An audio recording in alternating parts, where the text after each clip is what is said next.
Dragon Ball Daima Episode 2 continues to dive deeper into its unique premise of turning familiar Dragon Ball characters into children while pushing forward with a good mix of humor, some nostalgia, and unexpected plot twists. This episode, packed with callbacks and hints of future conflict, was fun and intriguing, and it raised plenty of questions along the way to help build suspense for future episodes.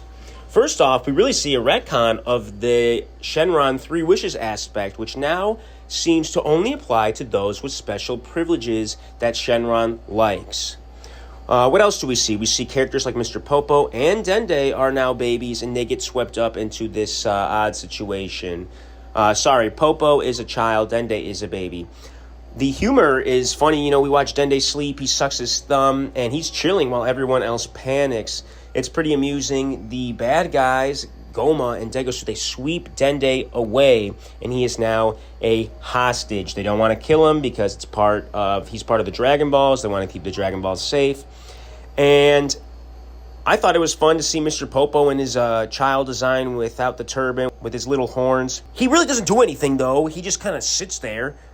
So we see that sometimes the characters don't recognize the little kid versions. They don't recognize Hercule.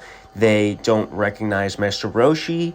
I'm wondering if they're going to do any Master Roshi and Krillin lookalike jokes. There's a lot of chaos, from Goku and Piccolo struggling to fly. Goku almost falls off Kami's tower multiple times. Goku, even in his younger state, is still fun and reckless, just like he was in original Dragon Ball. And the humor in watching him stumble in training is like classic Dragon Ball. We see Piccolo get a little bit of a nosebleed, which is played as a laugh. We are reminded that these stoic characters aren't immune to show their silliness, especially in this series. Supreme Guy reveals that he has a spaceship, and that's how he got from the demon realm into the regular realm. He reveals that these evil Kais are actually his siblings. There's a lot of good stuff in here.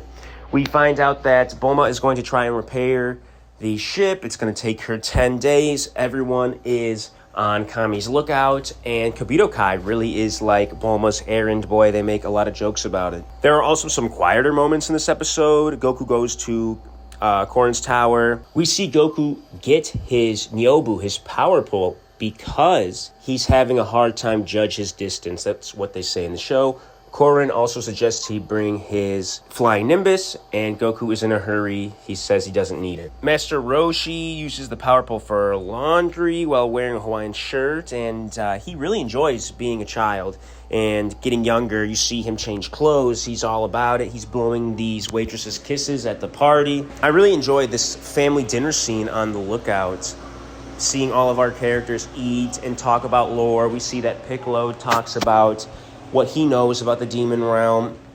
Bulma says that she has takeout food that she needs Kibito to grab. As the plot thickens, Glorio's introduction stood out. The show is clearly setting him up for something more. Supreme Kai thinks he's suspicious. His knowledge of Goku being turned into a child raises eyebrows, and Supreme Kai's... And I think we're kind of getting a Giru situation from Dragon Ball GT, where he starts off as a villain, and he's trying to get the upper hand, but then he turns into a good guy or something like that. I like that Supreme Kai is willing to go along because he feels something is wrong, and he feels like he has to be invested in this because it involves his siblings. Supreme Kai offers to go, and Vegeta wants to go as well, but there's not enough room in the spaceship, and I know we're just getting set up for Vegeta to come swoop in with some new transformation, or come swoop in like a hero at the right time. GLORIO actually is on a mission.